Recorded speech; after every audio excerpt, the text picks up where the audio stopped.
கர்த்தருடைய நாமம் மகிமைப்படுவதாக. இன்றைக்கி தியானிக்கும்படியான தலைப்பு மிஸ்பா. மிஸ்பா அப்படிங்கிற எபிரேய பதத்திற்கு அர்த்தம் என்னென்னா காவல் கோபுரம். காவல் கோபுரம் வேத வாசிப்பு அருமையான சார் வாசித்தாங்க. எப்தா தன்னுடைய காரியங்களெல்லாம் கர்த்தருடைய சந்நிதியான மிஸ்பாவில் போய் தெரிவித்தாராம். நம்ம எல்லோரும் மிஸ்பா ஆண்டுடைய சந்நிதிக்கு வந்திருக்கோம் இல்லையா? எப்தா என்ன செஞ்சார்? தன்னுடைய காரியங்களாக சொன்னார். அப்போ மிஸ்பா என்றாலே ஒரு காவல் கோபுரம், ஆண்டுடைய சன்னிதானம். ஒரு 5-6 சம்பவங்கள் வேதத்தில் மிஸ்பாவை குறித்து இருக்கிறது. அதைத்தான் நம்ம இந்த நேரத்தில் வேகமாக நம்ம தியானிக்க போகிறோம்.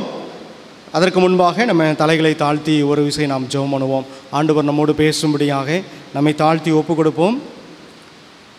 தேவனே நீர் பெரியவர் பெரியவர், தேவனே நீர் பரிசுத்தர் பரிசுத்தர், தேவனே நீர் நல்லவர் நல்லவர், தேவனே நீர் வல்லவர் வல்லவர், வாக்கை நம்பி வந்து நிற்கிறோம், வல்ல ஆவி மாறி ஊற்றுவீர், வாக்கை நம்பி வந்து நிற்கிறோம், வல்ல ஆவி மாறி ஊற்றுவீர். அன்பின் பரலோக பிதாவே, உமது வாக்கை நம்பி நிற்கிறோம் தகப்பனே.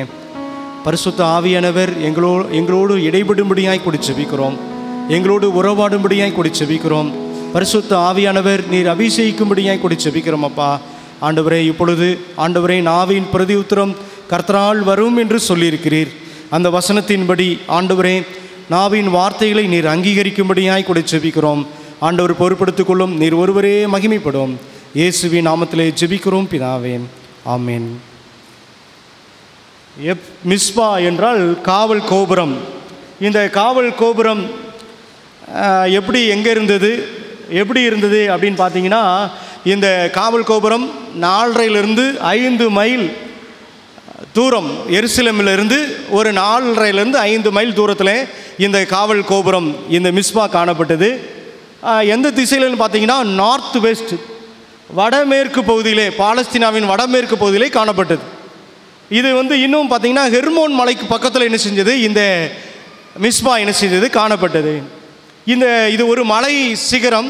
இந்த மலை உயரம் எப்படி இருந்தது என்றால் கிட்டத்தட்ட 3000 அடி உயரத்தில் என்ன செஞ்சது காணப்பட்டது இந்த மிஸ்பா. இந்த மிஸ்பாவை குறித்து இந்த மேப்பில் பார்த்தோம்னா நமக்கு தெரியும். பக்கத்தில் நிறைய நகரங்கள், நிறைய சிட்டிஸ் காணப்பட்டது. இந்த மிஸ்பா உயரமான இடத்துல காணப்பட்டது. அங்கே இருக்கிறவங்க எல்லாரும் என்ன செஞ்சாங்க, அந்த கர்த்தருடைய சந்நிதிக்கு போய் ஜெபிப்பது வழக்கமாக காணப்பட்டது. உண்மையான இடம் இது மிஸ்பா, ஒரு நேம் ஆஃப் த பிளேஸ், உண்மையான இடம். இங்கே தான் எப்தாவின் வீடு என்ன செஞ்சது பக்கத்தில் இருந்துச்சு. எப்தாவின் வீடு என்ன செஞ்சது இருந்தது.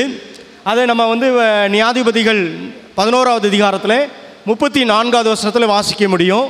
அதே போல் பார்த்தீங்கன்னா இந்த சாமுவேல் தீர்க்கதரிசி அங்கே ஒரு நியாயஸ்தலம் வச்சுருந்தார். யாராவது எதுவும் பிரச்சனைனா அவர் சுற்றி பார்த்து அங்கே உள்ள மக்களுக்கெல்லாம் நீதி வழங்குவதற்காக ஒரு நியாயஸ்தலத்தை அங்கு வைத்திருந்தார். வருஷம் புறப்பட்டு பெத்தேலையும் கில்காலையும் மிஸ்பாவையும் சுற்றி போய் அவ்விடங்கள் எல்லாம் இஸ்ரவேலை நியாயம் விசாரித்தான். அப்போ பார்த்தீங்கன்னா இந்த கில்கா, மிஸ்பா, பெத்தேல் எல்லாம் பக்கத்தில் இருக்கிற ஒரு நகரமாக, இடமாக என்ன செஞ்சது காணப்பட்டது. இந்த பார்த்தீங்கன்னா இது இன்னும் இதனுடைய திசையை நம்ம பார்ப்போமானால், it is situated on the important central ridge road or the spine between the southern city of the Hebron and Jerusalem and the northern city of the Samaria and Shechem. அப்போ வடதிசை பட்டணமான இந்த சமரியா சீகேமுக்கும் இந்த தென் திசை பட்டணமான எப்ரோன் எருசலேமுக்கும் இடையில அது ஒரு மலை உச்சியில் அந்த மிஸ்பா காணப்பட்டது. அப்போ பாருங்கள், எல்லா இடத்துலேருந்து பார்த்தா மிஸ்பா தனியாக தெரியும். ஒரு நல்ல ஒரு உயர்ந்த இடமாக என்ன செஞ்சோம் அது காணப்பட்டது என்பதை நம்ம வரலாற்று ரீதியாக நம்ம என்ன செய்கிறோம் பார்க்குறோம். இந்த இன்னொரு பேர் இருக்குது, மிஸ்பே அப்படின்னு சொல்லி பைபிளில் நீங்கள் பார்த்தீங்கன்னா மிஸ்பே அப்படின்னு சொல்லி ஒரு ஊர். மிஸ்பே அது என்ன, 1 சாமுவேல் 22வது அதிகாரத்தில் 3வது வசனத்தில் வாசிக்கலாம். மிஸ்பேக்கு தாவீது அவ்விடத்தை விட்டு மோவாபியரை சேர்ந்த மிஸ்பே. அப்போ மோவாபியர் தேசத்துலேயும் ஒரு மிஸ்பே அப்படிங்கிற ஒரு ஊர் இருந்துச்சு. அது மிஸ்பா கிடையாது. ஏன்னா அது வந்து நம்முடைய இடம் வந்து நம்முடைய இஸ்ரேல் ஜனங்களுடைய இடம் வந்து நார்த் வெஸ்ட் வடமேற்கு பகுதியில் இருந்துச்சு. இது பார்த்தீங்கன்னா ஈஸ்டர்ன் சைடு கிழக்கு பகுதியிலே அந்த சவக்கடலுக்கு கிழக்கு என்ன செஞ்சது காணப்பட்டது. இந்த இடத்துலையும் அந்த மோவாபியர்கள் என்ன செஞ்சாங்க, அதில் என்ன செஞ்சாங்க, அவங்க ஒரு இடமாக முக்கிய ஸ்தலமாக அங்கு காணப்பட்டார்கள். அங்கு மேடான இடமாக தான் அதுவும் என்ன செஞ்சது காணப்பட்டது. அங்கே வந்து தாவீது போகிறார். தாவீதுக்கு பிரச்சனை, சவுல் ராஜா துரத்திக்கிட்டே இருக்கிறாரு. சவுல் ராஜா எப்போ பிடிப்பாருன்னு தெரியாது. அதனால் இந்த தாவீது என்ன செஞ்சார், தன்னுடைய பெற்றோர்களுக்கு ஒரு அடைக்கலமான ஒரு இடம் வேணும்னு சொல்லி தான் இந்த மிஸ்பேக்கு கொண்டு போனார். மோவாபின் ராஜாவை பார்த்து, தேவன் என்னை எப்படி நடத்துவார் என்று நான் அறிய மட்டும் என் தகப்பனும் என் தாயும் உங்களிடத்தில் தங்கியிருக்கும்படி தயவு செய்யும் என்று சொல்லி விட்டுட்டு போகிறார். மோவாப் தேசத்துக்கும் தாவீதுக்கும் சம்பந்தம் இருக்குது. உங்களுக்கு நம்ம எல்லாருக்குமே தெரியும்.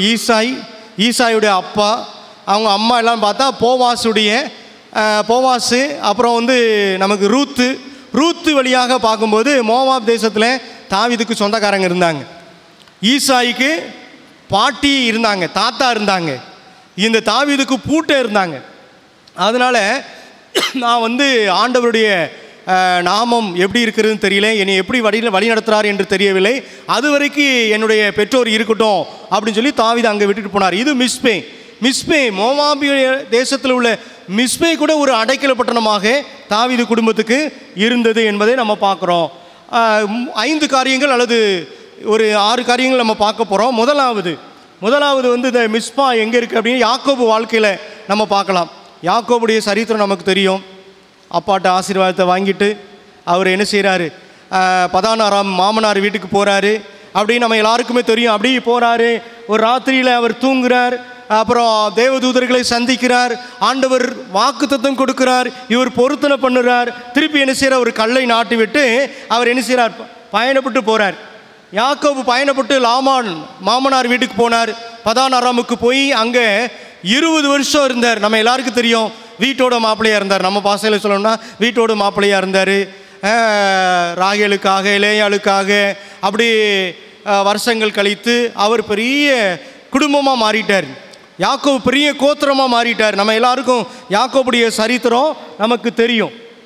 அங்கே பாருங்க, இவ்விதமாய் யாக்கோபு மிகவும் விருத்தியடைந்து திரளான ஆடுகளும் வேலைக்காரிகளும் வேலைக்காரரும் ஒட்டகங்களும் கழுதைகளும் உடையவனானான். ஒரு பரதேசியாக போனார். அங்கே போய் ஒரு செல்வ செழிப்பாக மாறிட்டார். நல்ல ஒரு ஆசீர்வாதமாக மாறிட்டார். அப்புறம் பாருங்க, ஆதியாகமம் 31வது அதிகாரத்தில் முதல் வசனம், லாபானுடைய குமாரர் எங்கள் தகப்பனுக்கு உண்டானவைகள் யாவையும் யாக்கோபு எடுத்துக்கொண்டான், எங்கள் தகப்பனுடைய பொருளினாலே இந்த செல்வத்தை எல்லாம் அடைந்தான் என்று அவர்கள் சொன்ன வார்த்தையை யாக்கோபு கேட்டார். மாமனார் வீட்டில் 20 வருஷம் வீட்டோட மாப்பிள்ளையாக இருந்தார். இப்போ ஒரு கசப்பு என்ன செய்து வருது. எப்படி யோசித்து பாருங்க. அந்த வார்த்தையை யாக்கோபு கேட்டான். மச்சாமார் பேசுகிறாங்க, எங்கள் அப்பா சொத்தெல்லாம் இவன் மாறிட்டான், இவன் எங்கேயோ பிறந்து எங்கேயோ வளர்ந்தவன் இங்கே வந்து செட்டில் ஆகிட்டான் அப்படின்னு சொல்லி எல்லா குடும்பத்துலையும் ஒரு சில குடும்பத்தில் நம்ம பேச கேட்டிருக்கோம். இங்கேயும் யாக்கோபுடைய மச்சான் அவங்க பேசுகிறாங்க. இது யாக்கோபு கேட்டவுடனே அவருக்கு எப்படி இருக்குது, சங்கடமாக இருக்குது, மன சஞ்சலமாக இருக்குது. அடுத்து பார்த்தீங்கன்னா நீங்கள் 31வது அதிகாரத்தில் 5வது வசனம், அவர்களை நோக்கி, யாரை நோக்கி, தன்னுடைய மனைவிமார்களை நோக்கி யாக்கோபு பேசுகிறாரு. உங்கள் தகப்பனுடைய முகம் நேற்று முந்தைய நாள் இருந்தது போல இருக்கவில்லை என்று எனக்கு தோன்றுகிறது, ஆனாலும் என் தகப்பனுடைய தேவன் என்னோடு இருக்கிறார். அப்போ யாக்கோபு நல்ல செல்வ செழிப்பாக வந்துட்டார். ஆனால் குடும்பத்தில் ஒரு சின்ன சலசலப்பு, சின்ன ஒரு கசப்பு, சின்ன மாமனாரும் முகம் மாறுது, மச்சாமாரும் பேச்சு மாறுது. நீங்கள் யோசிச்சு பாருங்கள், யாக்கோபு இடத்துல நம்ம இருந்தோம்னா நம்மளும் அப்படி தான் என்ன செய்வோம், வேதனைப்படுவோம். குடும்பத்தில் கூட்டு குடும்பமாக இருக்கிறதுலாம் இந்த காலத்தில் ஒரு பெரிய சவாலாக என்ன செய்து காணப்படுது. யாக்கோபு ஒரு சஞ்சலப்பட்டார், யாக்கோபு வேதனைப்பட்டு அந்த இடத்த விட்டு அவர் போகிறாரு. அதுக்கு முன்னாடி ஆண்டவர் அவருக்கு ஆறுதல் சொல்கிறார். நம்முடைய ஆண்டவர் கைவிடுவாரா? ஆண்டவர் வாக்கு கொடுக்கிறார் பாருங்க. கர்த்தர் யாக்கோபை நோக்கி, உன் பிதாக்குடைய தேசத்திற்கும் உன் இனத்தாருக்கும் நீ திரும்பி போ, நான் உன்னோடு கூட இருப்பேன் என்று அவர் வாக்கு கொடுக்கிறார். என்ன ஒரு சந்தோஷம். இங்கே ஒரு எதிர்ப்பு வருகிறது, கசப்பு வருகிறது, ஒரு பிளவு வருகிறது. ஆனால் ஆண்டவர் கைவிடலை, அவர் போகிறார். சொல்லாமல் கொள்ளாமல் போயிடுறார் யாக்கோபு. அப்படி தானே? நம்ம எல்லாரும் வேதத்தில் வாசித்திருக்கிறோம், அந்த சம்பவம் தெரியும். யாக்கோபு ஓடி போயிட்டாருன்னு சொல்லி 3வது நாளில் லாபானுக்கு தெரியுது. லாபான் என்ன செய்கிறாரு, அவர் ஓடி வந்து இவரை பிடிக்கணும்னு வரார். எதுக்கு வராரு? சண்டை பிடிக்கிறதுக்கு தான் வராரு. பாருங்கள், இளநோட்டமையார் கூட அதை குறித்து என்ன செய்கிறாங்க சொல்கிறாங்க. கசப்போடு என்ன செஞ்சார், புறப்பட்டாராம். அப்போ பாருங்கள், அன்று ராத்திரி தேவன் சீரிய தேசனாகிய லாபானுக்கு சொப்பனத்தில் தோன்றி, நீ யாக்கோபோடைய நன்மை அன்றி தீமை ஒன்றும் பேசாதபடிக்கு எச்சரிக்கையாயிரு அப்படிங்கிறார். எப்படி ஆண்டவர் ஒரு எச்சரிப்பை போடுறார். என்னுடைய மகன் அவன் வியாகுலத்தோடு போகிறான், சஞ்சலத்தோடு போகிறான், அவனுக்கு தீமை நீ செஞ்சிடாத அப்படின்னு சொல்லி இந்த லாபானை ஆண்டவர் எச்சரிக்கிறார். இந்த லாபான் புறப்பட்டு போகிறான். புறப்பட்டு அவங்கள பிடிக்கிறாங்க. 7 நாள் பிரயாணத்தில் போய் பிடிக்கிறார்.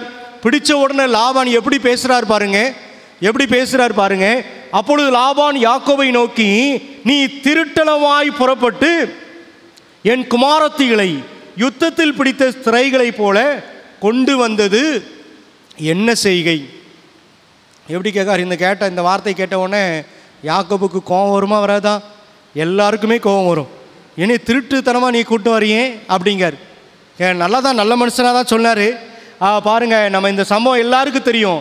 யாக்கோபு கோபம் எழும்பி லாபானோட வாக்குவாதம் பண்ணி, நீர் இவ்வளவு உக்கிரமாய் தொடர்ந்து வரும்படிக்கு நான் என்ன தப்பு செஞ்சேன்? மாமனாருக்கும் மருமகனுக்கும் ஒரு பெரிய வாக்குவாதம் என்ன செய்து வருது. அப்படியே பேசுகிறாங்க. பேசிட்டு அதுக்கப்புறம் சமாதானத்துக்குள்ளே வருவது அந்த இடத்துல பார்க்குறோம். அதுதான் மிஸ்பா. ஒரு கல்லை எடுத்து அந்த இடத்துல அதை ஒரு சாட்சியாக நிறுத்தி ஒரு குவியலாக வைத்து அதில் உட்கார்ந்து போஜனம் பண்ணி அவங்க என்ன செய்கிறாங்க, சமரசம் ஆறாங்க. பாருங்கள், ஒரு சஞ்சலத்தோடு வந்தார், சங்கடத்தோடு வந்தார், அவரும் ஒரு வேதனையோடு வந்தார். 2 பேரும் இந்த மிஸ்பாவில் என்ன செய்கிறாங்க, அங்கு அவர்கள் சமாதானம் ஆகிறாங்க. யோசிச்சு பாருங்கள், சங்கடங்கள் சமாதானங்கள் இல்லாமல் குடும்பத்தில் கசப்புகள் வாக்குவாதங்கள் வீணான காரியங்கள் எதுவாக இருந்தாலும் இந்த காவல் கோபுரம் மிஸ்பாவில் வந்து முறையிடும் போது அந்த முறையீட்டை ஆண்டவர் கேட்டு நம்முடைய கசப்பெல்லாம் மாற்றி போடுகிற வல்லவராக என்ன செய்கிறார், காணப்படுகிறார். அதான் யோபு கூட சொல்கிறார், தேவன் நமக்கு சாட்சியாக இருக்கிறார், அவர் என்ன செய்கிறார், நம்ம பார்க்குறார் அப்படின்னு சொல்லிட்டு அவர் சொல்லுகிறார். இங்கே பார்த்தீங்கன்னா அவர் சொல்லும்போது கடைசியில் இந்த பிள்ளைங்க குமாரத்திக எல்லாம் என்னுடையது, எல்லாரையும் நீ பார்த்துக்கோ அப்படின்னு சொல்லிட்டு ஒரு சந்தோஷமாக என்ன செய்கிறார் மாமனார் லாபான் என்ன செய்கிறார், யாக்கோபை விட்டு மருமகனான யாக்கோபை விட்டு போகிறத நம்ம பார்க்குறோம். அந்த மிஸ்பா அந்த காவல் கோபுரம் ஒரு சமாதான ஸ்தலமாக மாறியது, ஒரு அமைதியின் ஸ்தலமாக மாறியது, நிம்மதியின் ஸ்தலமாக மாறியது. இன்றைக்கி நம்ம எல்லோரும் குடும்பத்தில் இருக்கிறோம், நமக்கு அக்கா தங்கச்சி இருக்காங்க, அண்ணன் தம்பி இருக்காங்க, நிறையா கூட்டு குடும்பமாக இருக்கிறோம். நம்மளை புரிஞ்சுக்கிடாமல் நம்ம மேலே கசப்பில் இருக்கலாம், யாராவது நம்மளை துரத்துவது போல் இருக்கலாம். இந்த யாக்கோபை விட நம்ம பாடுபட்டிருப்போமா? நல்லா 20 வருஷம் மாடாக உழைச்சி மாமனாரை நல்லா கனப்படுத்தி அவர் எப்படிலாம் ஏமாத்தினார் நமக்கெல்லாம் தெரியும்.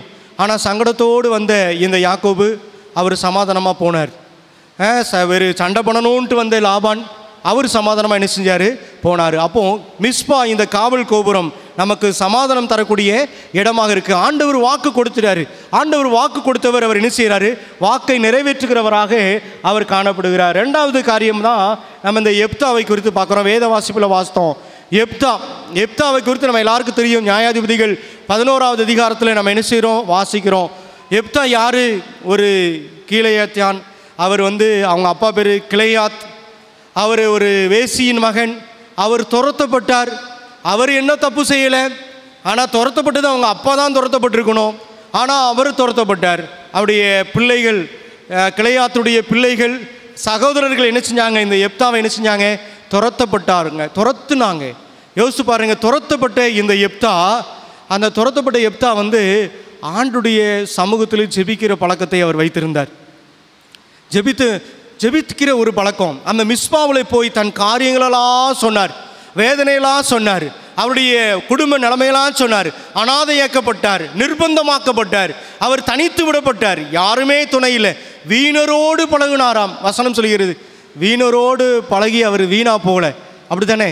வீணரோடு பழகி அவர் வீணா என்ன செய்யல, போகல. அவர் என்ன செஞ்சார், ஆண்டவரை பற்றி நன்றாக அறிந்து கொண்டார். அந்த சரித்திரத்தெல்லாம் பார்த்தார். அப்போ ஒரு நிலைமை வருது, நம்ம எல்லாருக்கும் தெரியும். அந்த மூப்பர்களே வந்து இந்த எப்தாவை கூப்பிடுறாங்க. ஏன் கூப்பிட்றாங்க? அம்மோனியர்கள் சண்டைக்கு வராங்க.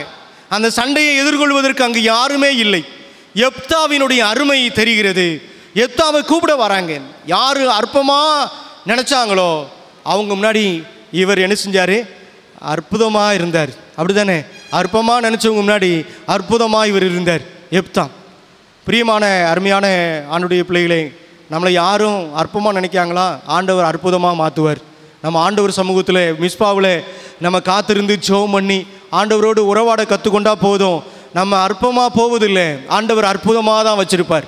ஆண்டவர் அப்படிப்பட்ட ஆண்டவர், நம்முடைய ஆண்டவர். இங்கே பாருங்கள், என்னிடத்தில் ஏன் வருகிறீர்கள் அவர் கேட்குறாரு. என்கிட்ட ஏன் வாரீங்க? என்னைய தானே நீங்கள் துரத்துனீங்க அப்படிங்கார். எப்தா அம்மோனியர்கள் வாராங்கன்னு சொன்ன உடனே எடுத்தோம் கவுத்தணும்னு சண்டைக்கு போகவே இல்லை. இந்த எப்தாட்ட இருந்து நம்ம நல்ல ஒரு பாடம் கற்றுக்கலாம்.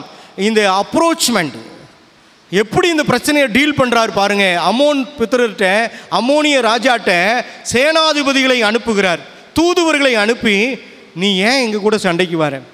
உனக்கும் எங்களுக்கு என்ன வழக்கு இருக்கிறது என்று சொல்லி கேட்குறார்.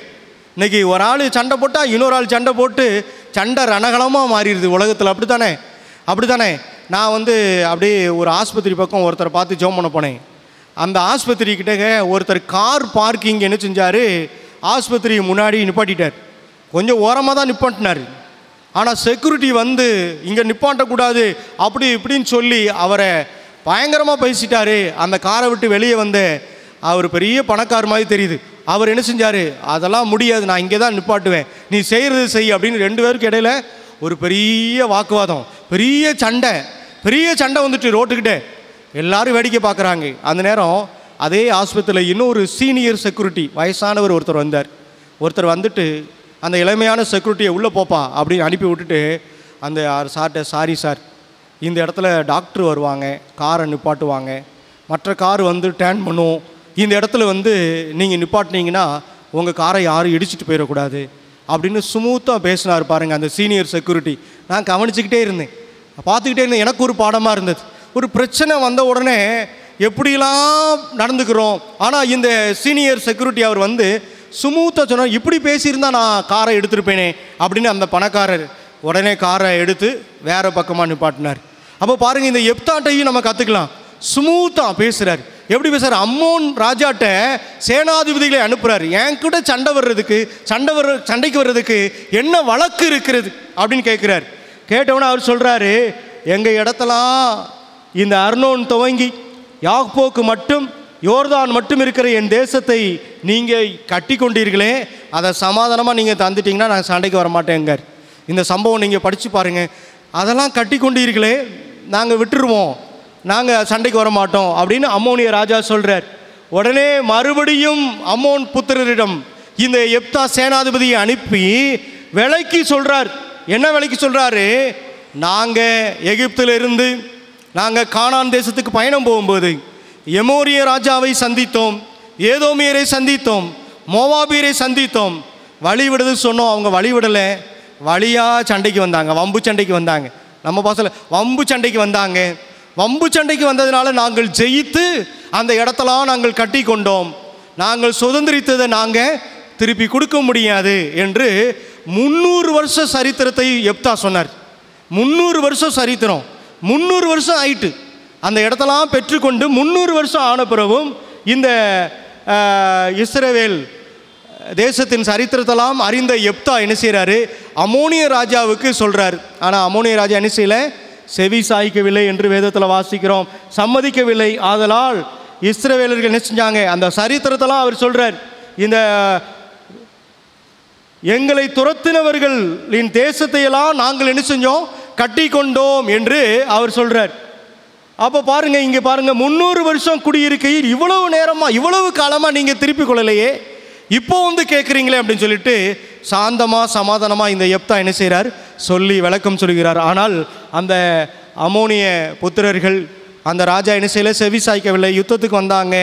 ஆண்டவர் யுத்தத்தில் யாருக்கு சாதகமாக இருந்தார்? எப்தாவுக்கு வெற்றி கொடுத்தார். எப்தா என்ன செஞ்சார்? அவர் மூப்பர்கள் தேடி வரும்போதும் அந்த மிஸ்பாவில் ஜெபம் பண்ணார். இந்த யுத்தத்துக்கு போகும்போதும் அந்த மிஸ்பாவில் ஜெபம் பண்றார். ஆண்டவரே பிரச்சனையை கேளும், ஆண்டவரே இந்த காரியத்தில் நியாயம் பாராட்டும் அப்படின்னு சொல்லி எப்தா என்ன செஞ்சார்? நல்லபடியாக அவர் ஜெபம் பண்ணிட்டு போனார். ஆண்டவர் அம்மோனிய புத்திரரை எப்தாவின் கையில் ஒப்பு கொடுத்தார் என்பதை நம்ம என்ன செய்கிறோம்? பார்க்கிறோம். இந்த மிஸ்பா காவல் கோபுரம் வெற்றியின் ஸ்தலமாக மாறியது. வெற்றியின் ஸ்தலமாக மாறியது. யாக்கோபுக்கு ஒரு சமாதானத்தின் ஸ்தலமாய் மாறியது. இந்த எப்தாவுக்கு ஒரு வெற்றியின் இடமாக மாறியது. ஒருவேளை நமக்கு தோல்வி இருக்கிறதா? நம்முடைய படிக்கிற பிள்ளைங்க, ஒருவேளை நம்ம பிஸ்னஸ், ஏதாவது ஒரு கையின் காரியங்கள், ஏதாவது ஒரு காரியத்தில் நம்ம தோல்வியை போல உணர்கிறோமா? நம்ம உள்ளத்தில் ஏதாவது ஒரு வெற்றிடம் காணப்படுதா? ஆண்டவர் வெற்றியாக மாற்றுவார். வெற்றிடமாக இருந்தால் ஆண்டவர் பாதத்தில், ஆண்டவரே என் உள்ளம் வெற்றிடமாக இருக்கிறது, தோல்வியாக இருக்கிறது என்றால் ஆண்டவர் வெற்றியின் ஸ்தலமாக என்ன செய்வார்? நம்ம உள்ளத்தை மாற்றுவார். மிஸ்பா அது சாதாரணமான இடம் இல்லை, அது உயரமான இடம். காவல் கோபுரம், அந்த காவல் தெய்வம் அங்கு குடியிருக்கிறார். காவல் தெய்வம் வாசம் செய்கிற இடமாக அது என்ன செஞ்சது? காணப்பட்டது என்பதை நம்ம என்ன செய்கிறோம்? பார்க்கிறோம். மூணாவது பாடம் பார்த்தீங்களா? மிஸ்பா. இங்கு இந்த சம்பவம் நம்ம எல்லாருக்கும் படிச்சிருப்பீங்க. நியாயாதிபதிகள் 20வது அதிகாரம் 21வது அதிகாரம். ஒரு லேவியன் அவர் மாமனார் வீட்டிலேருந்து போகிறாரு. போயிட்டு இருக்கும்போது இந்த கிபியா அங்கே தங்குறார். கிபியா தேசத்தில் நம்ம சவுல் ராஜாவுடைய சொந்த ஊர். அந்த இடத்துல தங்குறார்.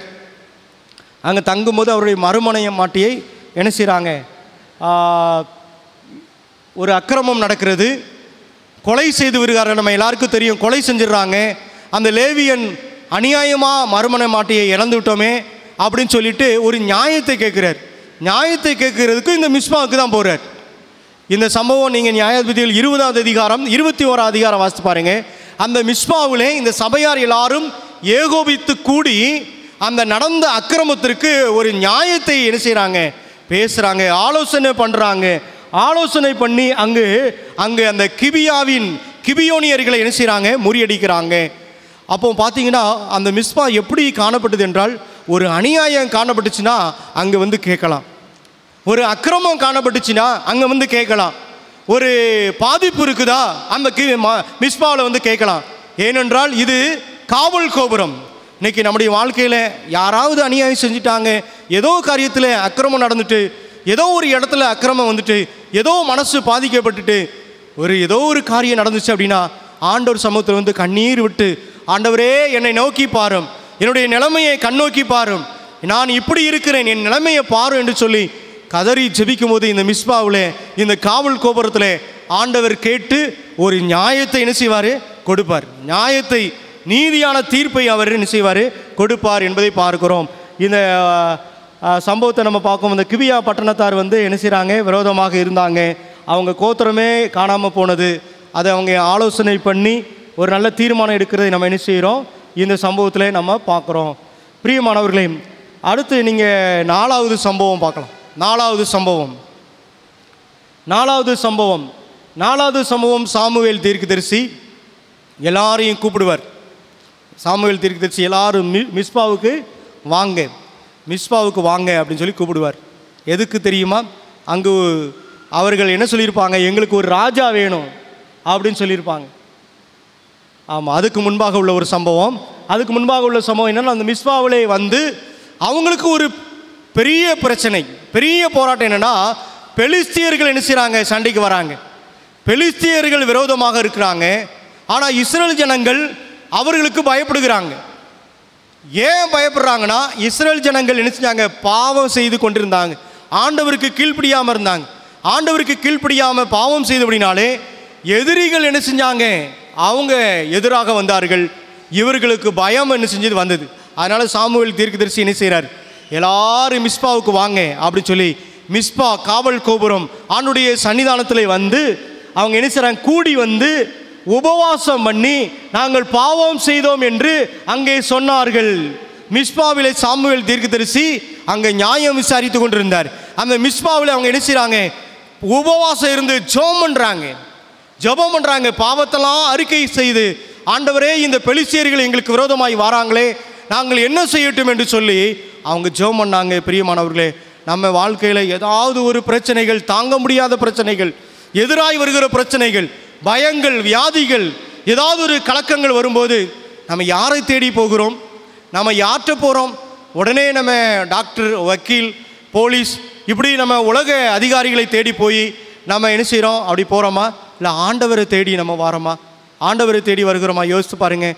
ஒரு பிரச்சனை வருது. நான் ஒரு சர்ச்சில் வேலை செஞ்சேன், பாஸ்டராக இருக்கும்போது. அந்த சபையில் என்ன ஒரு பழக்கம் அப்படின்னா, ஓய்வு நாள் முடிஞ்ச பிறகு சாயங்காலமாக ஏதாவது கணவன் மனைவிக்குள்ள பிரச்சனையாக ஆண்டவர் ஆலயத்தில் மூப்பர்கள், பொருளாளர், சபையில் உள்ள பெரியவங்களெலாம் கூப்பிட்டு வச்சு, எனக்கு இந்த பிரச்சனை இருக்குது, என் கணவனார் இப்படி செய்கிறாரு, என் மனைவி இப்படி செய்கிறாங்க, அவங்க குடும்ப பிரச்சனையெல்லாம் சொல்லி நான் ஜெபம் பண்ணுவேன். நான் ஜெபத்திலே சொல்லிடுவேன், ஆண்டவரே இப்போ எல்லோரும் இந்த பிரச்சனையை குறித்து பேச போகிறோம், கோபதாபங்கள் வரக்கூடாது, கெட்ட வார்த்தைகள் வரக்கூடாது, ஆத்திரங்கள் வரக்கூடாது அப்படின்னு சொல்லி நான் ஜெபத்தில் அப்படி சொல்லி ஜெபம் பண்ணிடுவேன். அதுக்கப்புறம் மூப்பர்கள் பேசுவாங்க, அம்மா உனக்கு என்ன பிரச்சனை, தம்பி உனக்கு என்ன பிரச்சனைன்னு சொல்லி பேசி சுமூகமாக தீர்த்து கடைசியில் ஒரு ஜெபம் பண்ணி, ஆண்டவரே இதே மாதிரி பிரச்சனை வரவே கூடாது ஆண்டவரே, இவங்க திருப்பி ஆலயத்துக்கு பிரச்சனையோடு வரக்கூடாது ஆண்டவரே, சந்தோஷமாக வரணும் ஆண்டவரேன்னு சொல்லி நான் ஜெபம் பண்ணி அனுப்பி விட்டுருவேன். இப்படி அந்த சபையில் பழக்கம் உண்டு. அண்ணன் தம்பிக்குள்ள பிரச்சனையா, ஓய்வு நாள் முடிஞ்சு சாயங்காலமாக 6 மணிக்கு மேலே அண்ணன் தம்பியெல்லாம் கூப்பிட்டு, பங்காளியெல்லாம் கூப்பிட்டு, நிலப்பிரச்சனையாக இருந்தாலும் சரி, எந்த பிரச்சனைனாலும் சரி, அதை சுமூகமாக மூப்பர்கள் எல்லாம் சேர்ந்து பேசி சுமூகமாக தீர்த்து அவங்கள ஜெபம் பண்ணி அனுப்பிடுவோம். இது வழக்கம், இப்பவும் வழக்கமாக தான் இருக்குது அந்த சபையில். ஒரு நாள் ஒரு பிரச்சனை வந்துச்சு. அண்ணன் தம்பி 4 பேர் பிரச்சனை வந்துச்சு. அவங்க வயல் காட்டில் பாதை பிரச்சனை. ஒருத்தர் நிலத்தில், அவருடைய நிலத்தில் மட்டும் எல்லாரும் நடந்து போகிறாங்க, என் இடம் மட்டும் குறையுது அப்படின்னு அவர் கம்ப்ளைண்ட். இன்னொருத்தர் என்ன செஞ்சார், என் அண்ணனுக்கு மட்டும் அதிகமாக இருக்குது, என்னைய விட இடம் அதிகமாக இருக்குது, எல்லாத்தையும் அளந்து சரி பங்காக கொடுக்கணும் பாஸ்டர். நம்ம என்ன சிவில் இன்ஜினியருக்காக படிச்சுட்டு வந்திருக்கோம், நம்ம சர்வேயருக்கு வேலைக்காக நம்ம பார்த்துட்டு இருக்கோம், நிலத்தை அளந்து கொடுங்க பாஸ்டர் அப்படின்னு சொல்லி இப்படி கேட்காங்களே அப்படின்ட்டு மூப்பர்கள் எல்லாரையும் கூப்பிட்டு வச்சு, ஐயா நீங்கள் எல்லாம் அண்ணன் தம்பி, பங்காளிக, சித்தப்பாமாக்க, பெரியப்பாமாக்க, எல்லோரும் நம்ம ஒற்றுமையாக இருக்கணும், சந்தோஷமாக இருக்கணும், சபையில் நம்ம எல்லோரும் ஒரே குடும்பம் அப்படின்னு சொல்லி அழுது ஜெபம் பண்ணி அவங்கள சமாதானமாக பார்க்கணும் அப்படின்னா மூப்பர்கள் ஒவ்வொரு வழிமுறையை சொல்கிறாங்க. அந்த 4 அண்ணன் தம்பியும் ஒருத்தர் ஏற்றுக்கொண்டா இன்னொருத்தர் ஏற்றுக்கிட மாட்டார். கடைசி தம்பி ஏற்றுக்கொண்டா மூத்தவர் ஏற்றுக்கிட மாட்டார். இப்படி 3 மணி நேரம் பேசியும் ஒரு முடிவுக்கு வரல. நான் சரி நீங்களே முடிவு எடுத்துக்கோங்க ஐயா அப்படின்னு சொல்லி ஜெபம் பண்ணி அனுப்பி முடிச்சாச்சு. இவங்களுக்குள்ளே அந்த பிரச்சனை தீரவே இல்லை. சகோதரர்கள் உடனே காவல்துறைக்கு போனாங்க. காவல்துறைக்கு போய் ஒரு அண்ணன் என்ன செஞ்சாருன்னா, காவல்துறைக்கு போனால் சும்மா செலவெல்லாம் ஆகும், உங்களுக்கு தெரியும், கொஞ்சம் செலவெல்லாம் பண்ணி இன்ஸ்பெக்டர்கிட்ட பேசும்போது இன்ஸ்பெக்டர் முதல் வார்த்தை சொன்னார், நீங்கள் எங்கேருந்து வரீங்க? நாங்கள் இந்த 7th அட்வென்டிஸ்ட் சபையை சேர்ந்தவங்க, எங்களுக்கு இப்படி நிலப்பிரச்சனை, உங்கள் சபையில் பேசுனீங்களா? சபையில் பேசியும் முடிவுக்கு வரல. உடனே இன்ஸ்பெக்டர் சொன்னார், சபையில் பேசியும் உங்களுக்கு முடிவு வரலன்னா இந்த இடத்துல பேசினாலும் முடிவுக்கு வராது, நீங்கள் போங்க அப்படின்னு அனுப்பிட்டார். சபை எவ்வளோ செலவு பண்ணாங்க, செலவு பண்ணி காவல்துறை மூலமாக சரி பங்காக பங்கு போட்டுருவாங்க, நமக்கு இடம் கிடச்சிரும், நல்லா இருக்கும்னு சொல்லிட்டு போனாங்க. அங்கேயும் தோல்வி கண்டு திருப்பி பாஸ்டர் திருப்பியும் மூப்பர்களெல்லாம் கூப்பிடுங்க, திருப்பி பேசுனாங்க. அங்கே போயிட்டு இங்கே வரக்கூடாது பிரதர், பேசாமல் போங்க அப்படின்ட்டேன் நான். அங்கே போயிட்டு இங்கே வரக்கூடாது. இன்னமும் தீரலை. பிரியமானவர்களே, மிஸ்பா காவல் கோபுரம் ஆண்டுடைய ஆலயத்தில் தீர்க்க முடியாத பிரச்சனை எதுவுமே இல்லை. அது ஆண்டுடைய சமூகத்தில் ஒப்புரமாகி நம்முடைய குற்றங்கள் குறைகளை அறிக்கை செய்து அன்போடும் ஐக்கியத்தோடும் ஒருவருக்கொரு விட்டு கொடுத்து நம்ம நடக்கும்போது இது தேவ சந்நிதி குற்றி பரலோகமாக தேவ பிரசன்னம் நிறைந்த இடமாக என்ன செய்யும் மாறும். இங்கே பார்த்தீங்கன்னா மிஸ்பாவில் இவங்க எல்லாம் பாவத்தெல்லாம் அறிக்கை செஞ்சு அவங்க அழுது ஜெபம் பண்ணுறாங்க. அழுது ஜெபம் பண்ணும்போது அந்த என்ன நடக்கு தெரியுமா? பெலிஸ்தியர்கள் மிஸ்பாவுக்கே வந்துட்டாங்க சண்டை போடுறதுக்கு. மிஸ்பாவுக்கே சண்டை போடுறதுக்கு வந்துட்டாங்க. இஸ்ரவேல் புத்திரர்கள் அதை பார்த்து பயந்துனாங்க. சாமுவேல் தீர்க்கதரிசி சொல்கிறாங்க, நீங்கள் அதிகமாக ஜெபம் பண்ணுங்கய்யா அப்படின்னு சொல்லி அந்த சாமுவேல் தீர்க்கதரிசிடம் ஓயாமல் வேண்டிக் கொள்ளும் என்று அவர்கள் சொல்லுகிறார்கள். ஓயாமல் வேண்டிக் கொள்ளும் சொன்ன உடனே அங்கே பார்த்தீங்கன்னா ஒரு அற்புதம் நடக்கிறது. ஆண்டவர் இறங்கினார். கர்த்தர் மகா பெரிய இடி முழக்கங்களை பெலிஸ்தியர் மேலே அந்நாளிலே முழங்க பண்ணி அவர்களை கலங்கடித்ததினாலே அவர்கள் இஸ்ரவேலுக்கு முன்பாக பட்டு விழுந்தார்கள். அப்போ பாருங்க, ஆண்டவர் ஆலயத்தில் வந்து அழுது புலம்பி உபவாசம் இருந்து பாவத்தெல்லாம் அறிக்கை செய்து நீங்கள் நானும் ஜெபிக்கும் போது எதிரி என்ன செய்வான்? அவன் கலங்க பண்ணுவார். ஆண்டவர் அவன் கலங்கி போவான். அவன் என்ன செய்வான்? எதிரிகள் என்ன செய்வாங்க? இல்லாமல் போயிடுவாங்க, அட்ரஸ் இல்லாமல் போயிடுவாங்க. அப்படி ஆண்டவர் நடத்துவார். இந்த காவல் கோபுரம் இந்த மிஸ்பாவிலே கண்ணீரோடு நீங்களும் நானும் ஜெபிக்கும் போது ஆண்டவர் என்ன செய்வாங்க? வெற்றி தருவாங்க. அடுத்து போய் அவங்க துரத்தி அவங்கள முறியடிப்பதை நம்ம என்ன செய்கிறோம் பார்க்குறோம். அந்த மிஸ்பாவுக்கும் அந்த தானுக்கும் இடையில இந்த சாமுவேல் தீர்க்கதரிசி ஒரு கல்லை நட்டி, ஒரு சாட்சியின் கல்லை நட்டி ஒரு பேர் வைக்கிறார். அதுதான் எபனேசர். இம்மட்டும் உதவின எபனேசரே இனியும் காத்திடுவார். நல்ல இம்மட்டும் உதவின எபனேசர். அப்போ அந்த இடத்துக்கு இம்மட்டும் உதவி. அப்போ மிஸ்பா எபனேசராக ஆண்டவர் மாத்துறார். இன்னைக்கு மிஸ்பாவில் போய் யாரெல்லாம் காவல் கோபுரத்தில் வழியாக போகிறாங்களோ, காவல் கோபுரத்தில் யாரெல்லாம் தஞ்சம் அடைகிறாங்களோ அவங்க வாழ்க்கை எபனேசராகி மாறும். அவங்க வாழ்க்கை வெற்றியாக மாறும். அவங்க வாழ்க்கையில் இம்மட்டும் உதவின எபனேசர். எப்பவும் அவர் நமக்கு கூட இருந்து வெற்றி வாகை சூடுகிற பிள்ளைகளாக அவர் மாற்றுவார் என்பதில் எந்த விதமான சந்தேகம் இல்லை. பிரியமானவர்களை, 4 சம்பவம் பார்த்துட்டோம். ஐந்தாவது காரியம் பாருங்க. இங்கு திருப்பியும் சாமுவேல் தீர்க்கதரிசி ஜனங்களெல்லாம் மிஸ்பாவிலே கூட்டுவார். அங்கே என்னன்னா, நம்ம எல்லாருக்கும் தெரியும், அவங்க மற்ற ஜனங்களைப் போல எங்களுக்கும் ராஜா வேண்டும், எங்களுக்கும் ராஜாவை ஏற்படுத்தும் என்று சொல்லி என்ன செஞ்சாங்க? வற்புறுத்தினாங்க. சாமுவேல் தீர்க்கதரிசி 1 சாமுவேல் 10:19 நம்ம என்ன செய்கிறோம்? வாசிக்கிறோம். ராஜாவை எங்களுக்கு ஏற்படுத்தும். உடனே எல்லா கோத்திரமும் வந்துச்சு. எல்லா கோத்திரத்திலும் சீட்டு போடுறாங்க. அதில் பெஞ்சமின் கோத்திரத்தில் அந்த சீட்டு விழுகிறது. அந்த பெஞ்சமின் கோத்திரத்தில் அந்த கீஸ் குடும்பத்துக்கு விழுது. அந்த குடும்பத்திலிருந்து போடும்போது சவுல் ராஜா பேரில் என்ன செய்து விழுகிறது, சீட்டு விழுகிறது. இந்த மிஸ்பாவில் தான் எலெக்ஷன் நடந்துச்சா இல்லை செலெக்ஷன் நடந்துச்சா, எந்த வார்த்தை சொல்லலாம்? இங்கே ஒரு எலெக்ஷன் நடந்துச்சு அல்லது ஒரு செலெக்ஷன் நடந்துச்சு. யார் நாட்டை நடத்தி செல்வான், யார் தலைவர், யார் ராஜா என்று சொல்லி ஒரு சம்பவம் இங்கு நடந்தது. பிரியமானவர்களே, அங்கு சவுலின் பேருக்கு சீட்டு விழுந்தது. அவனை தேடின போது அவன் அகப்படவில்லை. சவுல் ராஜா நான் தான் ராஜா அப்படின்னு சொல்லிட்டு முன்னாடி என்ன செய்யலை, கொக்கரிச்சிட்டு வரல. அவர் ஒளிஞ்சுக்கிட்டார். திருப்பி சாமுவேல் தீர்க்கதரிசி ஆண்டவர்கிட்ட பேசுகிறார். கர்த்தரிடத்தில் விசாரித்த போது இதோ அவன் தளவாடங்களில் இருக்கிற இடத்தில் ஒளிந்து கொண்டிருக்கிறான் என்று கர்த்தர் சொன்னார். ஆண்டவர் ஒரு ஆளை பிடிச்சிட்டார்னா அவரை விட்டு போக முடியாது. இந்த மிஸ்பாவில் ஆண்டவர் சவுலை இஸ்ரவேலின் ராஜாவாக தெரிந்து கொண்டார். பாருங்க, உயரமான மனுஷனாக இருந்தார். அந்த மிஸ்பாவும் உயரமான இடம். அந்த உயரமான இடத்துல உயரமான ராஜாவை ஆண்டவர் என்ன செய்கிறாரு? தேர்ந்தெடுக்கிறார். அந்த சவுலை பிடிச்சு கொண்டு வராங்க. எல்லா ஜனங்களை காட்டிலும் இவன் உயரமாக இருந்தான். அப்போ யோசிச்சு பாருங்க, ஒளிஞ்சிக்கிட்டு இருந்தார கூட்டிகிட்டு வந்து நிப்பாட்டுறாங்க. சாமுவேல் தீர்க்கதரிசி அவருக்கு அபிஷேகம் செய்து ராஜாவாக என்ன செய்கிறார்? ஃபர்ஸ்ட் கிங் ஆஃப் இஸ்ரேல், முதல் ராஜா. எப்படிப்பட்ட ராஜா? அந்த கிபியா தான் அவருடைய சொந்த ஊர். அந்த மிஸ்பாவுக்கும் கிபியாவுக்கும் 2 மைலில் இவர் ஓடி போயிடுவார். அவரை அங்கே போய் என்ன செஞ்சாங்க? பிடிச்சிட்டு வந்தாங்க. பிரியமானவர்களே, இந்த சவுல் ஒரு பென்யமின் கோத்திரம், இஸ்ரவேல் கோத்திரத்திலேயே சின்ன கோத்திரம், அற்பமான கோத்திரம், சிறிய கோத்திரத்திலிருந்து ஒரு பெரிய ராஜா வந்தார். ஒரு கழுதையை தேடி போனார். அந்த இடத்துல கதாநாயகனாக மாறினார். கழுதையை தேடி போனார், ஆனால் கதாநாயகனாக ஆண்டவர் மாற்றிட்டார். சவுளுடைய ஆரம்பகால வாழ்க்கையெல்லாம் மிகவும் நேர்த்தியாக இருக்கு. அவர் நிறைய எதிரிகளை ஜெயித்து இஸ்ரவேலுக்கு ஒரு சமாதானத்தை கொடுத்த ஒரு ராஜா என்பதை அவருடைய வாழ்க்கையில் முற்பகுதியில் நம்ம என்ன செய்யலாம்? கண்டுகொள்ளலாம். பாருங்கள், இந்த முதல் ராஜா எங்கே ஆண்டவர் காட்டினார்னா மிஸ்பாவில் தான் காமிச்சார். பொருத்தமான ஆளை காட்டினார் ஆண்டவர். இஸ்ரவேல் தேசத்துக்கு பொருத்தமான ஆளை காட்டினார். இன்றைக்கி நம்ம பிள்ளைகளுக்கு வாழ்க்கை துணையை பார்க்குறோம், மகனுக்கு மகளுக்கு, அல்லது நம்ம ஏதாவது ஒரு காரியத்துக்கு நம்ம செலக்ட் பண்ணுவோம். 2-3 அலைன்ஸ் பார்ப்போம், 4 அலைன்ஸ் பார்ப்போம், எல்லாமே நல்லா இருக்கிற மாதிரி தெரியும். ஆனால் மிஸ்பாவில் வந்து கேட்குறோமா?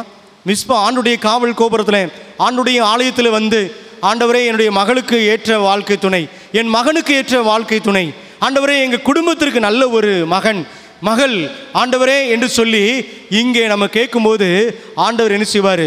ஒரு பெரிய அதிசயத்தை என்ன செய்வார்? பென்யமீன் கோத்திரம் ஒரு அற்பமான ஒரு கோத்திரம், சிறிய கோத்திரம், அந்த கோத்திரத்திலிருந்து ஒரு பெரிய ராஜாவை ஆண்டவர் என்ன செஞ்சார்? கொடுத்தார். இந்த காவல் கோபுரத்தில் என்ன நடந்தது? ராஜாவை செலக்ட் பண்ணாங்க. ராஜாவை என்ன செஞ்சாங்க? செலக்ட் பண்ணாங்க அப்படின்னு சொல்லிட்டு நம்ம என்ன செய்கிறோம்? பார்க்குறோம். இங்கே ஒரு சம்பவம் இருக்கிறது. 1 ராஜாக்கள் 15வது அதிகாரத்தில் 22வது வசனம் எல்லாரும் சேர்ந்து வாசிப்போம். அப்பொழுது ராஜாவாகிய ஆசா யூதா எங்கும் ஒருவரும் தப்பாமல் எல்லாரும் போய் பாசா கட்டின ராமாவின் கற்களையும் அதன் மரங்களையும் எடுத்து வர பறைமுறையிடுவித்து அவைகளினாலே பென்யமீன் கோத்திரத்தில் உள்ள கேபாவையும் மிஸ்பாவையும் கட்டினான். யார் இந்த ஆசா? ஆசா யார்? யூதாவின் ராஜா, யூத தேசத்து ராஜா.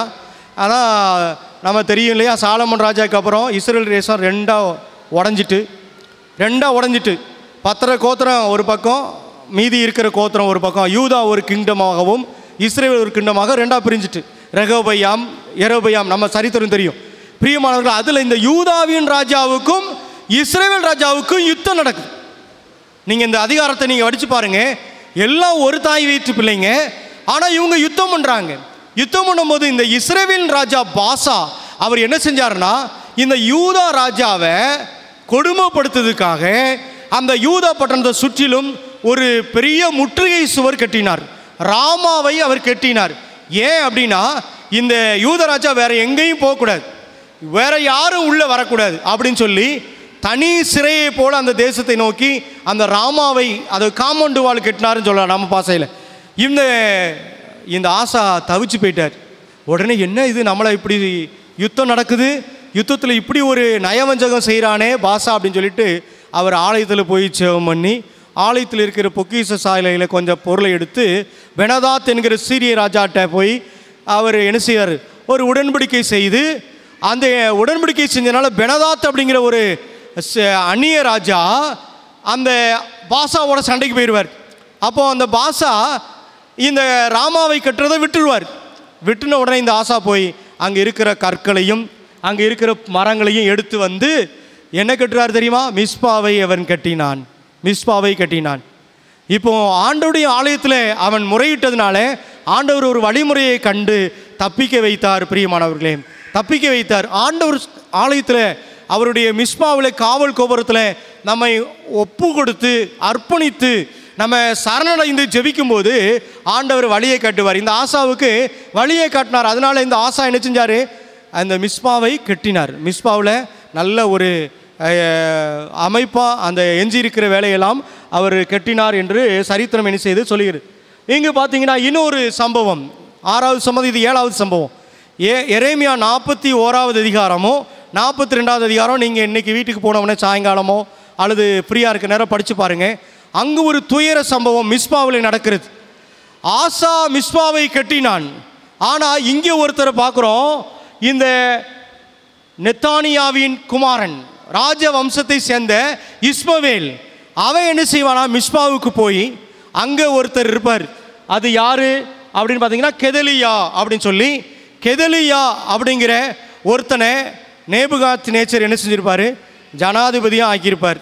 பாபிலோன் ராஜா நேபுகாத் நேச்சர் வந்து இஸ்ரேல் தேசத்தில் வந்து, இனிமேல் ஜனாதிபதி கெதலியா நீ தான் நாட்டை பார்த்துக்கணும், எனக்கு கப்பம் மட்டும் கொடுத்தா போதும் அப்படின்னு சிற்றரசனாக வைத்து விட்டு அவர் என்ன செய்வார்? போயிடுவார். ஆனால் அந்த ராஜ குலத்தால் அந்த நெத்தானியாவினுடைய மகன் அந்த இஸ்மவேலுக்கு கோபம் வரும். நாம் ராஜ வம்சத்தார், ஆனால் இவனுக்கு இந்த பதவி கிடைச்சிட்டேன்னு சொல்லிட்டு இந்த இஸ்மவேல் இந்த கெதலியாவை வெட்டி விடுவான். இந்த கெதலியா கூட இருக்கிறவன் எல்லாரையும் வெட்டிடுவான். கெதலியாவை மட்டும் இல்லை, அவன் கூட இருந்த யூத ஜனங்களில் கொஞ்சம் பேரை வெட்டி அங்கே இருக்கிற பள்ளங்களிலே அவன் நிரப்பி விடுவான். யோசிச்சு பாருங்க, மிஸ்பாவில் ஒரு துயர சம்பவம் நடந்துச்சு. துயர சம்பவம். ஆசா மிஸ்பாவை கட்டினார், இந்த இஸ்மவேல் மிஸ்பாவிலே வெட்டினான். பாருங்க, மிஸ்பாவிலே ஒரு துயர சம்பவம். உடனே இந்த யூத ஜனங்கள் எல்லாரும் என்ன செய்றாங்க? நாங்கள் இங்கே இருக்க மாட்டோம், நாங்கள் இந்த இடத்துல இருக்க மாட்டோம் அப்படின்னு சொல்லிட்டு எகிப்தை நோக்கி ஓடி போவோம் என்று சொல்லி எகிப்தை நோக்கி போகிறாங்க. எகிப்து யாரு? எகிப்தும் அந்நிய ஜனம், பாபிலோனும் அந்நிய ஜனம். எகிப்தும் ஒரு வல்லரசு, பாபிலோனும் ஒரு வல்லரசு. இந்த யூத ஜனங்கள் ஆண்டவருக்கு கீழ்ப்படியாமல் இருந்ததுனால பாபிலோன் ஆதிக்கத்துக்கு கீழே வந்துட்டாங்க. ஆண்டவர் சொன்னார் உடனே இவங்க போகிறாங்க. போகும்போது எரேமியா தீர்க்கதரிசியை பார்த்துட்டு போகுமா, எரேமியா தீர்க்கதரிசியை ஜெபம் பண்ணிட்டு போமான்னு சொல்லி போகிறாங்க. அதுதான் இந்த 42வது அதிகாரம். எரேமியா தீர்க்கதரிசியை போய் நிலைமையெல்லாம் சொல்கிறாங்க. எங்களுடைய தேசத்தில் இப்படி ஆகிவிட்டது, வெட்டப்பட்டு விட்டார்கள், மக்கள் வெட்டப்பட்டு விட்டார்கள் என்று சொன்ன உடனே 10 நாள் எரேமியா தீர்க்கதரிசி ஜெபம் பண்ணுவார். பிரியமானவர்களே, 10 நாள் ஜெபம் பண்ணிட்டு ஒரு வாக்குத்தத்தம் கொடுக்கிறார். அதை தான் நம்ம வாசிக்கிறோம். நீங்கள் பயப்படுகிற பாபிலோன் ராஜாவுக்கு பயப்பட வேண்டாம், அவனுக்கு பயப்படாது இருப்பீர்களாக என்று கர்த்தர் சொல்லுகிறார். உங்களை ரட்சிக்கும்படிக்கும் உங்களை அவன் கைக்கு தப்புவிக்கும்படிக்கும் நான் உங்களோடு இருந்து அவன் உங்களுக்கு இறங்குவதற்கும் உங்கள் சுய தேசத்துக்கு உங்களை திரும்பி வரப்பணுவதற்கும் உங்களுக்கு இரக்கம் செய்வேன் அப்படிங்க. நீங்கள் போங்க, உங்கள் இடத்துல இருங்க. அந்த மிஸ்பாவை விட்டு நீங்கள் என்ன செய்யாதீங்க, வெளியே வராதிங்க. மிஸ்பாவை விட்டு நீங்கள் எகிப்துக்கு போகாதீங்க அப்படின்னு சொல்லிட்டு எரேமியா மூலமாக ஆண்டவர் சொல்லுவார். இன்னைக்கு ஏதாவது ஒரு பிரச்சனை வந்துச்சுன்னு வைங்களேன், இந்த சபையே பிடிக்கல, இந்த சத்தியமே பிடிக்கல, இந்த ஸ்தாபனமே சரியில்லை அப்படின்னு சொல்லிட்டு நிறைய பேர் வெளியே போயிடுறாங்க. எங்கே போயிடுறாங்க தெரியுமா? எகிப்துக்கு போயிடுறாங்க, எகிப்துக்கு போயிடுறாங்க. ஆனால் எரேமியா தீர்க்கதரிசி சொல்கிறாரு, நீ எகிப்துக்கு போகாதீங்க அப்படிங்காரு. நீ பாபிலோன் கீழே இருந்தாலும் பரவாயில்ல, நீ உன் சுய தேசத்தில் இரு அப்படின்னு சொல்லி எரேமியா தீர்க்கதரிசி சொல்லுகிறார். பிரியமானவர்களே, அங்கே போனீங்கன்னா என்ன ஆகும் தெரியுமா? நீங்கள் அங்கே போனீங்கன்னா ஆனால் அவங்க என்ன செஞ்சாங்க, நாங்கள் எகிப்து தான் எங்களுக்கு பிடிச்சிருக்கு, எகிப்தில் தான் யுத்தம் இல்லை, அங்கே தான் அமைதி இருக்கிறது என்று சொல்லி அந்த எகிப்துக்கு போகிறோன்னு சொல்லிட்டு போனாங்க.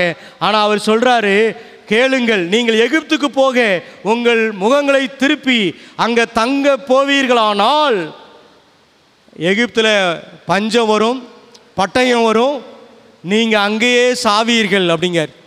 ஆண்டவர் சொல்கிறாரு, நீ ஆண்டவரை விட்டு போனால், உலகத்துக்குள்ளே போனால் அங்கே அழிவு இருக்கிறது, உலகத்தில் அழிவு இருக்கிறது. இன்றைக்கி நிறைய நேரம் நம்ம என்ன செய்வோம், ஆண்டவரை விட்டு தூர போவதுக்கு, மிஸ்பாவை விட்டு, இந்த காவல் தெய்வத்தை விட்டு, காவல் கோபுரத்தை விட்டு அநேக நேரம் பின்மாற்றமாய் ஆண்டவரை விட்டு நீங்களும் நானும் போய்விடுவோம். பிரியமானவர்களே, என்ன கஷ்டம் வந்தாலும் சரி, ஒருத்தர் கட்டினாலும் சரி, ஒருத்தர் வெட்டினாலும் சரி, நம்ம எப்படி இருந்தாலும் சரி ஆண்டுடைய சமூகத்தை விட்டு நம்ம என்ன செய்ய போகவே கூடாது, உலகத்துக்குள்ளே போகக்கூடாது, எகிப்துக்கு போகவே கூடாது என்பதை பார்க்குறோம். பிரியமானவர்களே, இந்த காவல் கோபுரம், இந்த காவல் கோபுரத்தில் தான் நமக்கு பாதுகாப்பு இருக்கிறது. ஆண்டவர் பாதுகாப்பார். நம்ம எத்தனை காரியம் பார்த்துருக்குறோம் யோசிச்சு பாருங்கள். யாக்கோபுக்கும் லாபானுக்கும் சமாதான ஸ்தலமாக இருந்தது, சமாதான ஸ்தலமாக அது காணப்பட்டது. ரெண்டாவது மிஸ்பா எப்தாவுக்கு வெற்றியின் இடமாக என்ன செஞ்சது, காணப்பட்டது.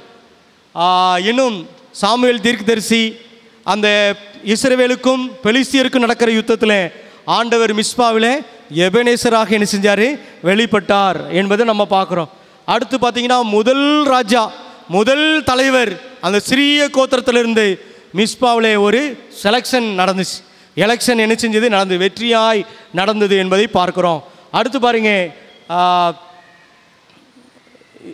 அந்த கிபியோனியர்கள் அவங்க என்ன செஞ்சாங்க, கிபினியோர் மத்தியிலே அந்த லேவியனுக்கு ஒரு நியாயம் என்ன செஞ்சது, கிடைத்தது என்பதை இந்த இடத்துல நம்ம பார்க்குறோம்.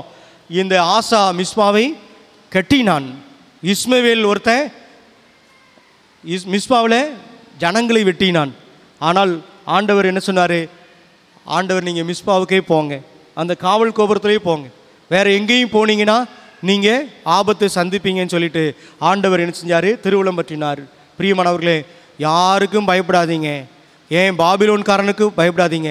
பாபிலோன்காரன் இருப்பான், பாபிலோன்காரன் என்ன செய்வான், ஆட்சி செய்வான், ஆதிக்கம் செலுத்துவான், ஏதாவது ஒரு அசம்பாவிதங்கள் கூட நடக்கலாம். ஆனால் அந்த காவல் தெய்வம் அங்கே இருக்கிறார். காவல் கோபுரத்தில் அந்த மிஸ்பாவில் காவல் தெய்வம் ஆளுகை செய்கிறார்.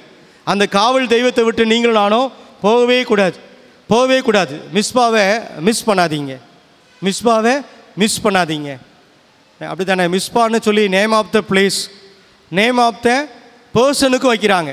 சில பிள்ளைங்களுக்கு மிஸ்பான்னு பேர் வைப்பாங்க, பெரும்பாலும் பொம்பளை பிள்ளைங்களுக்கு பேர் வைப்பாங்க.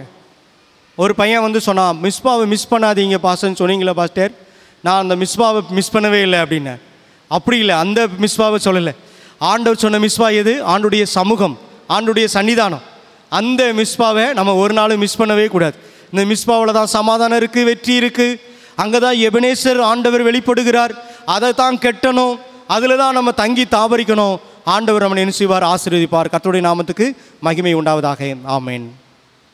ஆபிரகாம், ஈசாக்கு, யாக்கோபின் தெய்வமே, எங்களுடைய முற்பிதாக்களின் தெய்வமே, மிஸ்பாவின் தெய்வமே, எப்தாவின் தெய்வமே, உம்மை துதிக்கிறோம், ஸ்தோத்திரிக்கிறோம் ஐயா. ஆண்டவர் எங்களுக்கு மிஸ்பாவாக ஒரு காவல் தெய்வமாக ஆண்டவரே நீர் எங்களுக்கு காணப்படுவதற்காக உமக்கு நன்றி செலுத்துகிறோம் தகப்பனே. உமது சமூகத்திலே நீர் வைத்திருக்கிற ஆசீர்வாதங்களை நாங்கள் பார்த்தோம் தகப்பனே. இந்த மிஸ்பா என்ற இடத்திலே காணப்பட்ட 5 சம்பவங்களையும் ஆண்டவரே நாங்கள் பாடங்களாக நாங்கள் கற்றுக்கொள்கிறோம் ஐயா. ஆண்டவரே, சமாதானத்தின் ஸ்தலமாக நீர் எங்களுக்கு வைத்திருக்கிறீர், வெற்றியின் ஸ்தலமாக நீர் வைத்திருக்கிறீர். ஆண்டவரே, விடுதலையின் ஸ்தலமாக நீர் வைத்திருக்கிறீர். ஆண்டவரே, ஆலோசனை ஸ்தலமாக நீர் வைத்திருக்கிறீர். எங்களோடு பேசுகிற, எங்களுக்கு உதவி செய்கிற எபனேசராக நீர் வெளிப்படுகிறீர். உமக்கு கொடான கொடி ஸ்தோத்திரம் தகப்பனே. ஆண்டவரே, நாங்கள் ஒருபோதும் இந்த மிஸ்பாவை இழந்து விடாதபடி, ஆண்டவரே இந்த இடத்திலே வராமல் ஆண்டவரே நாங்கள் இருந்து விடாதபடி எங்களை ஆண்டவரே நீர் அனல் மூட்டி எரிய வைக்க வேண்டும் என்று நாங்கள் செபிக்கிறோம். ஆண்டவரே, நாங்கள் ஒவ்வொரு நாளும் கர்த்தாவே உமது சமூகத்திலே எங்கள் காரியங்களெல்லாம் ஆண்டவரே பேசி ஆலோசனை கேட்டு செயல்படுகிற பிள்ளைகளாய் நீர் மாற்றியர்களும் தகப்பனே.